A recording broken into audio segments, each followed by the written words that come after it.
Through the Gates is produced under the support of the Coloradans for Responsible Wildlife Management to enhance, promote, and defend the North American model of wildlife conservation and responsible wildlife management. That's our mission. We're engaged in fighting at every level so that wildlife management remains science-based and conservation continues to work for our wildlife. To learn more and join the movement, visit SaveTheHuntColorado.com.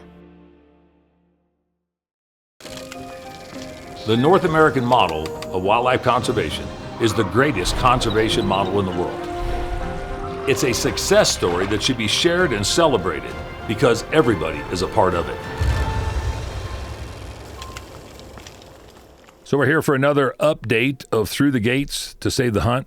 We're going to talk a little bit about the General Assembly, the legislative side of things at this point in time, and for people to have an idea of what they can or can't do to be able to get engaged on legislative issues. Colorado is such a tumultuous landscape at this point in time. We've got a tremendous amount of legislation, and by the time that this actually comes out and people can watch it or listen to it, some of this stuff might have already passed. It might still be in another committee. It might be in another chamber. Maybe it was taken off, or maybe it was tabled in some capacity. But a lot of the things that we've got, and just to bring a brief overview, we've got Colorado House Bill 25-1062, which is a penalty for the theft of firearms. Now, you would think that this would be, a fairly generalized conversation for people to understand what they were trying to do. But because of the firearms laws, rules, and regulations that have transpired in Colorado over the last several years, there's a tremendous amount of things that have gone on that people just don't have any idea, do they, Justin? No. They don't have a clue. You often hear it, I hear it a lot, and I'm sorry to cut you off there, but it's, why did this pass, or what? Where was that? And then you're often retroactively wondering why things happen versus being engaged and seeing it on the forefront. Yeah, and the entire process for these things to happen, it's not like it's voted on once and then it passes.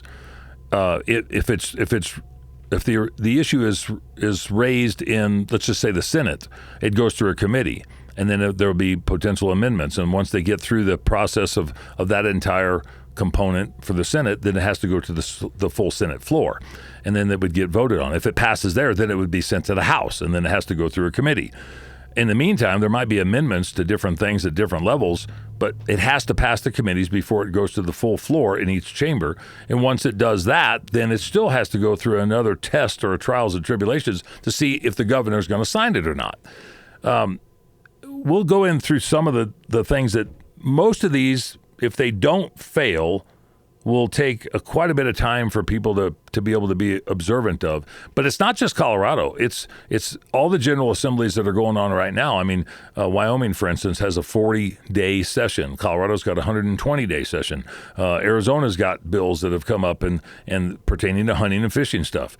But I think the other day, Kathleen told us that there was roughly 700 pieces of legislation that had been introduced in the Colorado General Assembly for the first month of the session. Now, that's in totality. That goes through February, March, April, and the first part of May. But 700 pieces of legislation, and not all of them pertain to sportsmen and women, not all of them pertain to gun rights, and not all of them pertain to landowners or agriculture issues like what we try to concentrate on. But that's a tremendous amount of legislation for the general public or any organizational representative to pay attention to try to figure out how they watch it through the process and if it affects them by their livelihood, their business, or maybe their personal interest, doesn't it? Mm-hmm. It's overwhelming. I mean, it when you first start to look at it, you said 700 pieces. It's like, where do I start? How do I pay attention to this? Yeah.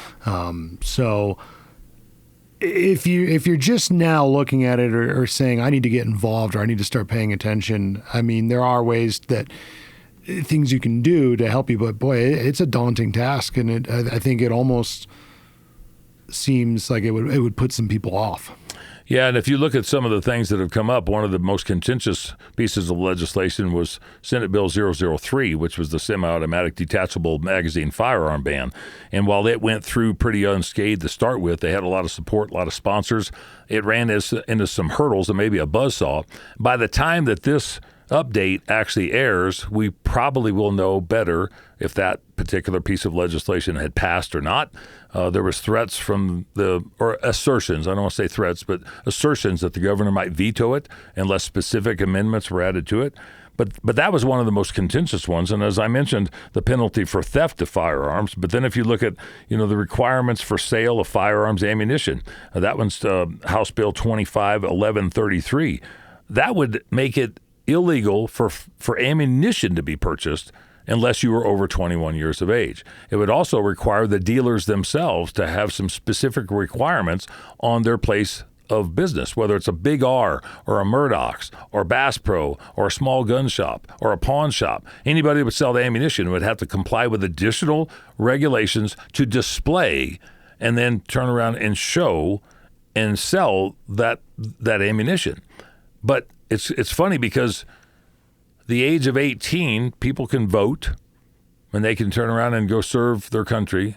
But in the state of Colorado, they can't buy a firearm until they're 21 years old. And now they're just trying to impose this legislation about not being able to buy ammunition until you're 21 years old. Forgive me, with the age 21, is there still an injunction on that bill, or was that lifted? It's lifted. There's court cases that are trying to be filed at different levels. And in conjunction with that, you look at the dealer requirements that were imposed last year.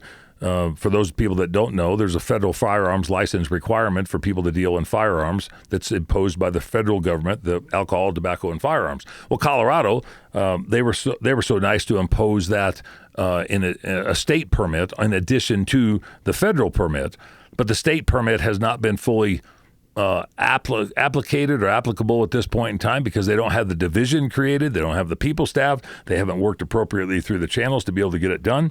And you start to add some of this stuff up and you just see that maybe legislation is not in the best interest of the general public more often than not when they just keep adding and imposing new things on top of new things.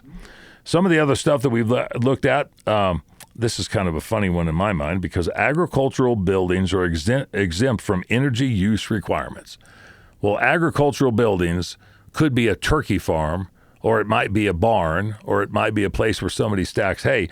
But they actually have to create laws and legislative issues for things like agricultural buildings exempt from energy use requirements.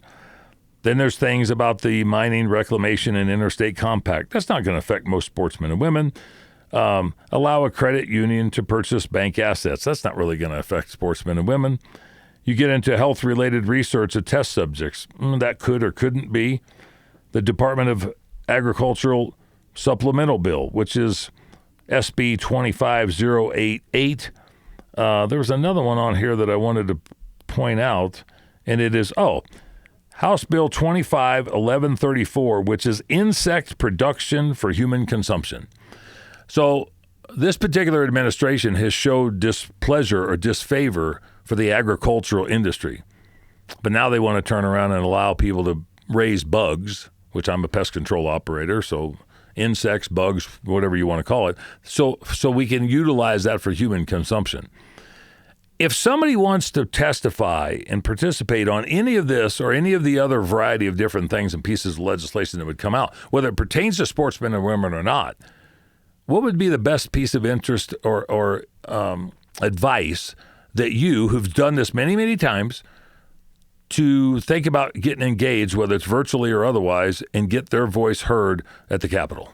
I think first thing that comes to mind is realizing that anyone can go to the Gold Dome. Anyone can go to the state capitol.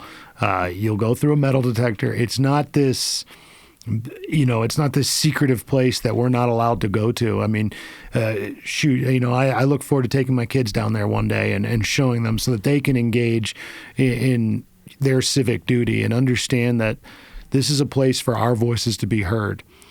Once you kind of get over, going downtown's not the most fun thing in the world, but once especially you get over park. once you get over that hump, we are very fortunate to have Kathleen, and she makes it. And for those who don't know, Kathleen Curry is CRWM's lobbyist and does the lobbying efforts for CRWM at the Capitol. And for sportsmen and women, I would say the first start is, become engaged in your organizations, whether it's following us here at CRWM, Rocky Mountain Elk Foundation, all the major conservation organizations to some degree are giving legislative updates and might give you a starting point of where, what should I be looking at legislatively? When are these bills or when are these hearings being calendared, and how do I sign up? From there, I mean, understanding, what bills are important to you and what you want. Like if we use Senate Bill 3 here, maybe that is of importance to you. It would have major ramifications to the hunting and fishing here in Colorado. They would be, downstream consequences, but maybe you want to have your voices heard. So paying attention to that legislative calendar, signing up for testimony. There are some administrative things you've got to do, and you got to, get signed up in time. But from there, it's pretty easy. I would say the biggest learning curve I had is I felt intimidated that you want to follow proper decorum and proper procedure when you're there. Being respectful, not being inflammatory with your testimony or addressing anyone personally or doing any attacks.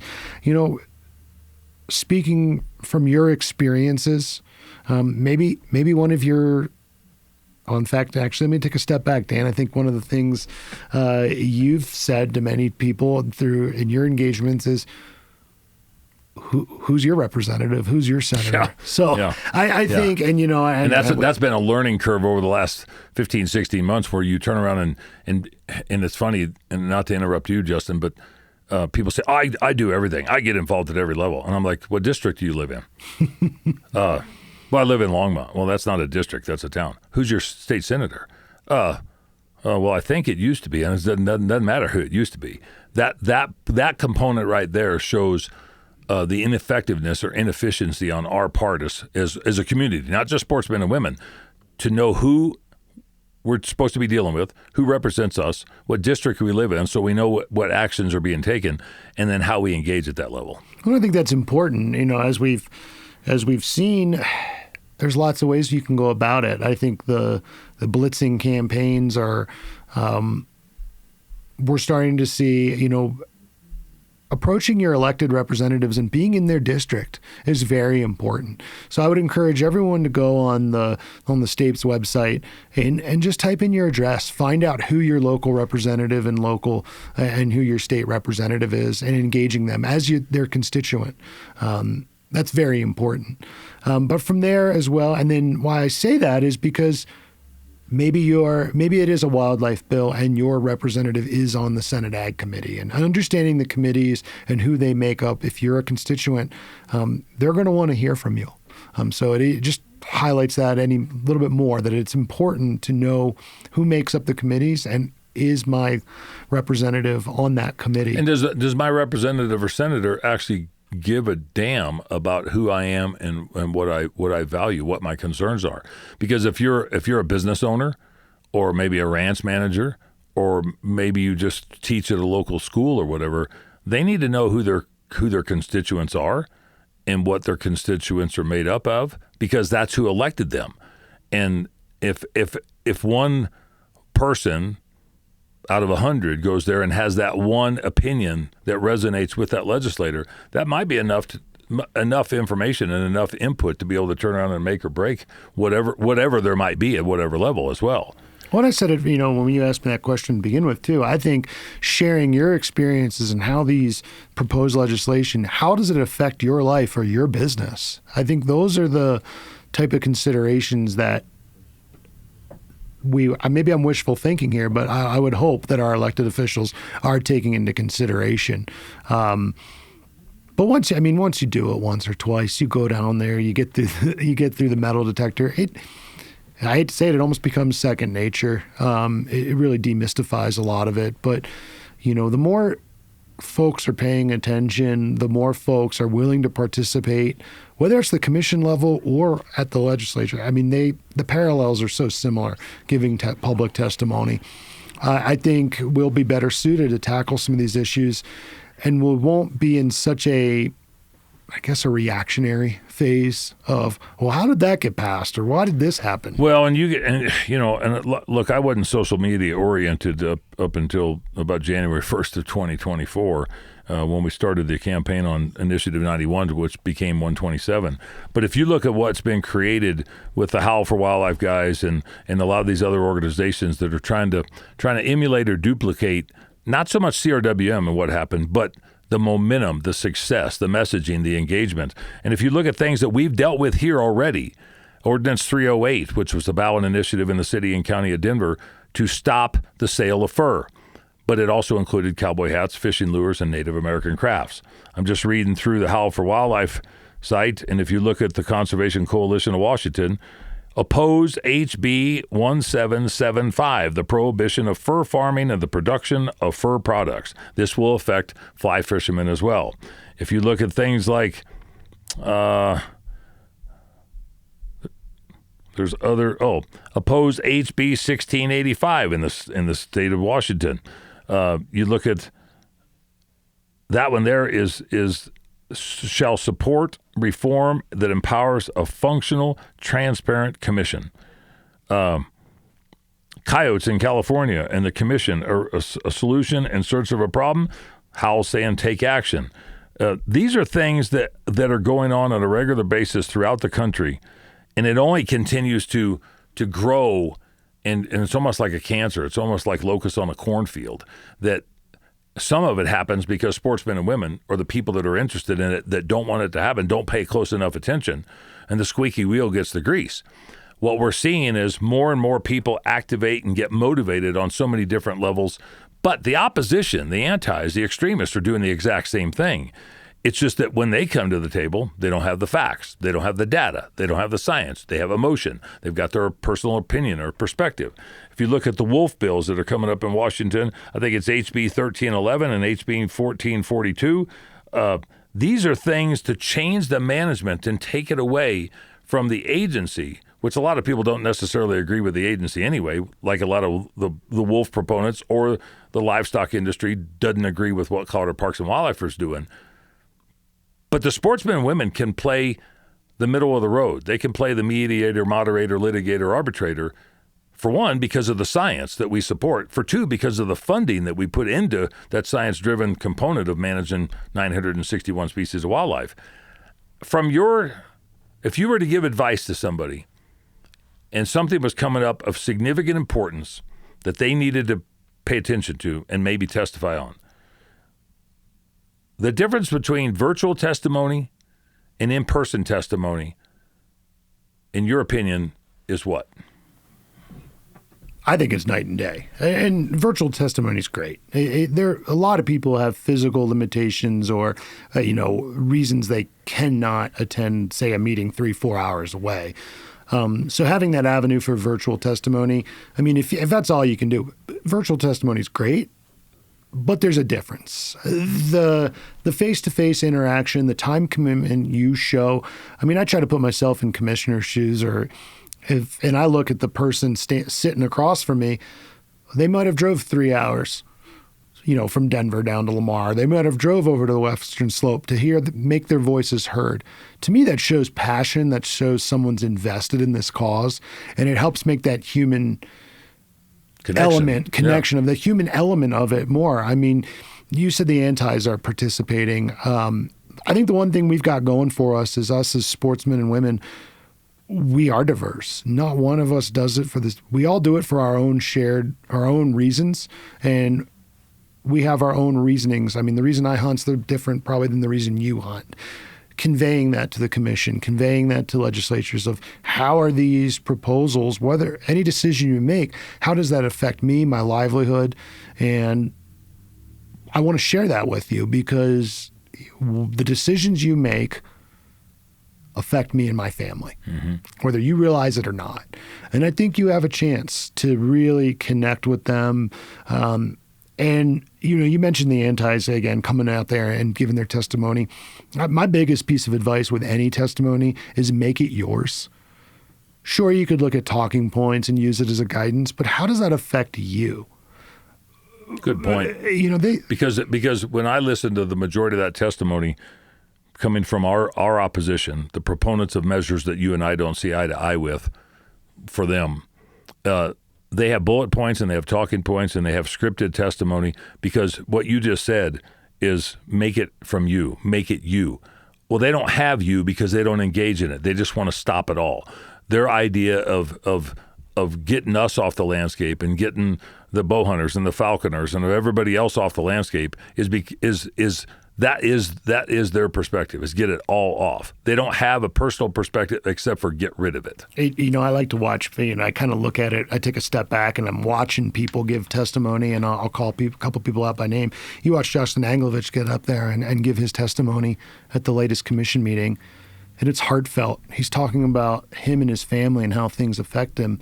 And then the antis get up there and they're no longer talking with the commission about themselves. They're talking at the commission. They're talking at the legislature of what you need to do and why you need to do it. And they're just going through talking points. And if you look, and being at the commission, you can actually see kind of facial expressions. I mean, you watch, and I hate to say it, you look, put me in that seat. If I'm at my 75th person telling me the same talking point over and over, you'll see the eyes begin to roll. You get checked out because you're not hearing anything new.